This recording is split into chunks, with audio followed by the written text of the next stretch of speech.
இன்னைக்கு என்னோட ஃப்ரெண்டோட ஃபேமிலியை டின்னருக்கு இன்வைட் பண்ணியிருந்தோம். எனக்கு வந்து ரொம்ப நாளாக ஆசை தலவாழை இலை போட்டு விருந்து வைக்கணும் அப்படின்னு சொல்லிட்டு.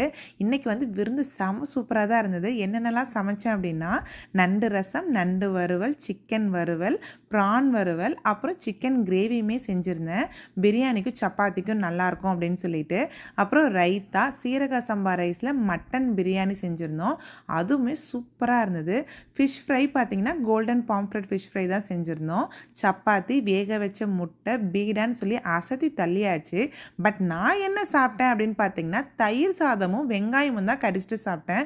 எனக்கு வந்து எப்பயுமே இந்த மாதிரி கறியெல்லாம் சமைக்கும்போது கொஞ்ச நேரத்துக்கு அந்த ஸ்மெல்லுக்கு எதுவுமே சாப்பிடவே தோணாது. என்னோட ஹஸ்பண்ட் தான் கிண்டல் அடிச்சிட்டே இருந்தார், உலகத்துலேயே நீ மட்டும்தான் இப்படி இருக்க, யாராவது கறி சமைச்சிட்டு பழைய சோறு சாப்பிடுவாங்களா அப்படின்னு சொல்லிட்டு இருந்தாரு. நான் மட்டும்தான் இப்படி இருக்கேனா இல்லை நீங்களும் இப்படி தானான்னு கண்டிப்பாக கமெண்ட் செக்ஷனில் சொல்லுங்கள்.